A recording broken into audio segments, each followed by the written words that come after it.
Hello, everyone. So, in case you weren't aware, this week is Severe Weather Awareness Week. And so I figured I may as well do a video for every day and kind of touch on a different topic each day. So, today's topic will be an overview of pretty much what severe weather is and the types of thunderstorms that you can see. So, a severe thunderstorm is when there is hail exceeding 1 inch in diameter and or straight line winds that are strong enough to pretty much cause property damage. So that would be greater than 58 miles per hour, which is equivalent to 50 knots.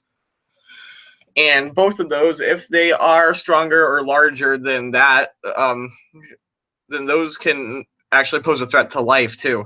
So yes, severe thunderstorms can get very dangerous even without tornadoes, even though tornadoes are the most well-known part of them. And then so here's a thing that really bugs me. It's kind of a myth. Some people think that um okay, so I've heard one person, they heard a rumble of thunder and they said, "Oh, there's a severe thunderstorm coming." No, not every thunderstorm is a severe thunderstorm. Okay?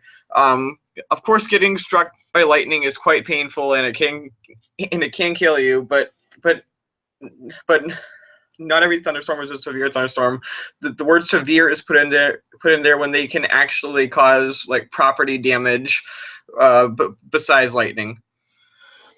And then also, kind of on another note there, the amount of lightning has nothing to do with whether or not it is severe either. That there can be a really huge amount of lightning and have it still not be severe. The only thing that matters for a severe thunderstorm warning to be issued and officially make it severe is if there are straight line winds in excess of 58 miles an hour or hail exceeds 1 inch, or there is a tornado threat, in which case a tornado warning would be issued, or if there is a flash flood threat, in which case a flash flood warning will be issued. I will cover tornadoes and flash flood warnings on their own separate days. I believe I'm covering tornadoes on either tomorrow or Wednesday. I haven't decided yet. I think I'll cover tornadoes on the tornado drill day, which is Wednesday, and the flash flood day is going to be Thursday.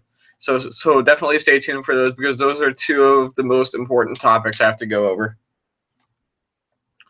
And also on the flip side of that, you do not even have to have thunder for there to be a severe thunderstorm warning issued. I know it's ironic. You're like, well, if there's no thunder, then how is it a severe thunderstorm? Well, if they exceed 58-mile-an-hour winds, then a severe thunderstorm warning has to be issued. And okay, I kind of misspoke there. If wind gusts exceed 58 miles an hour and there's no rain at all, it's completely dry out, that will be a high wind warning. However, that's not even being covered this entire week by me.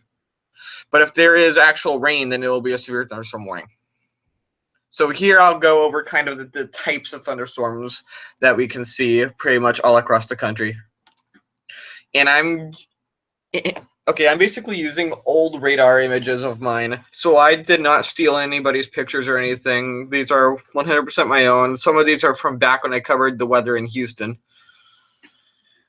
And some of them used the older radar software, so that's why some of these look older to you.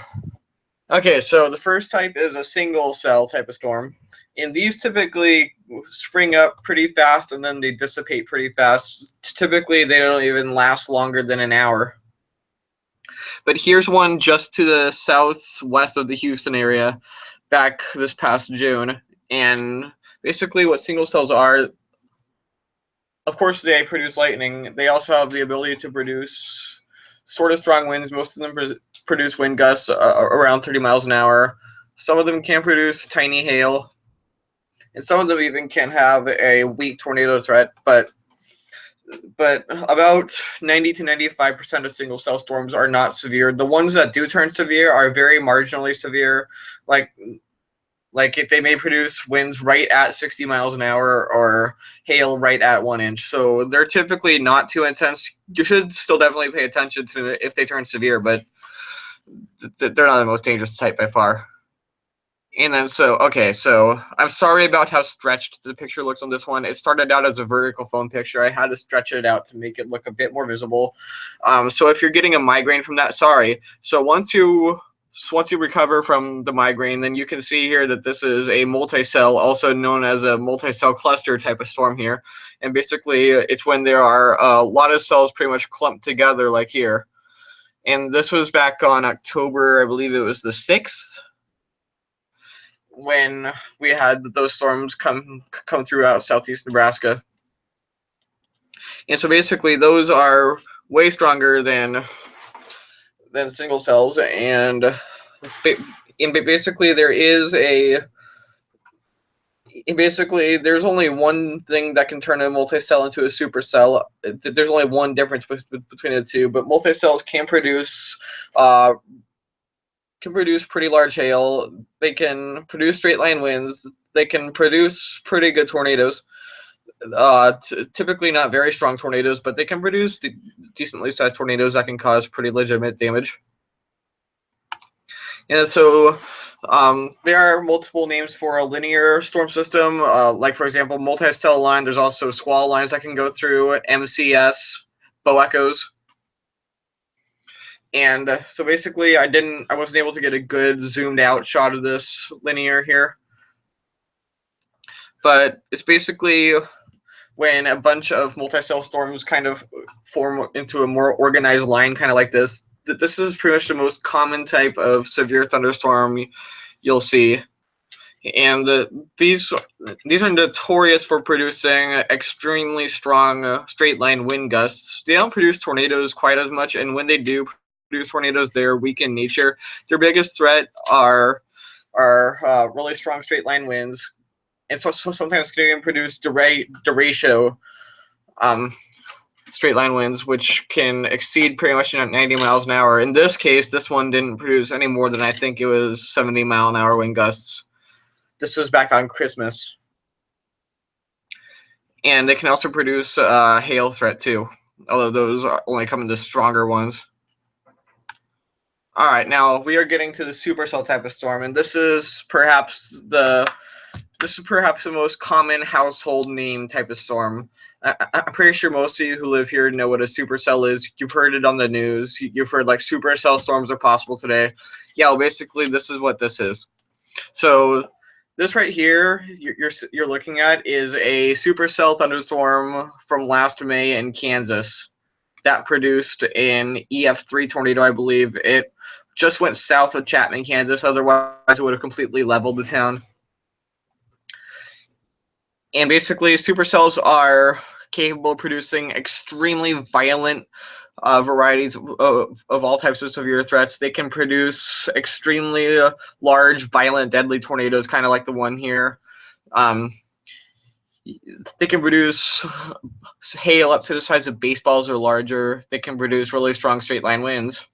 And so if you can kind of see here where my cursor is, in case you can't see my cursor, it's kind of where the upside down triangle is pointed down. Not the one with the 1 in the middle of it, but the upside down triangle is pointed down. Yeah, that's where the tornado is, right here. And so do you see that red around where that upside down triangle is? Yeah, that's called a debris ball, and that's a really good sign of a violent tornado.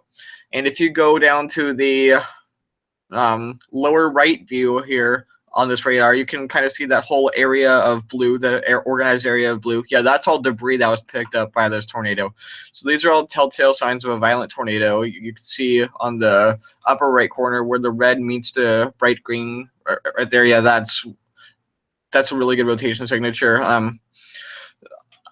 The only one of these you might not see on your local news station is the lower left one. Other than that, I mean, the bottom right one is called correlation coefficient. It's what you see all the time when they're tracking deadly tornadoes. And if you see kind of a bluish color on there, then that's or at least a huge area, or at least like an organized area like where this tornado was of that blue color there, then that's a telltale sign of a violent tornado. However, not all supercell thunderstorms can produce tornadoes. There does not need to be tornadoes for a supercell thunderstorm to happen. What there does need to be for a supercell thunderstorm to be there is a mesocyclone, an updraft.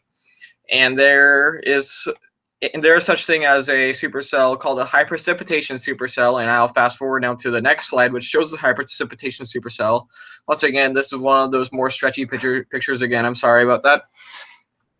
Much so you can still kind of see it. So this was a supercell this past May in the Houston area, back when I covered the weather for Houston.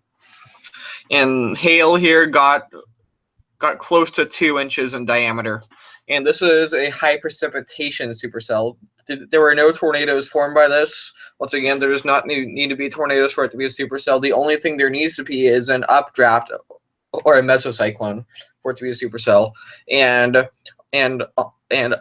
all supercells are dangerous. All supercells end up being severe. If you hear the word supercell, that this is a supercell thunderstorm, then you really need to pay attention to that, because it can really it could really put your life at risk. Okay, so I would like to thank you for watching this, and I would like to invite you to watch the video tomorrow when I kind of explain all the watches and warnings that go into a severe thunderstorm. And I might explain tornadoes tomorrow. I probably won't. I'll probably save that until Wednesday, when I actually get into when the tornado drill happens. Sorry, I keep on misspeaking during this video. I don't know why. So when the tornado drill happens, or after that, sometime during that day, I'll explain tornadoes to you guys in that video. All right. So thank you for watching, and I'll see you tomorrow.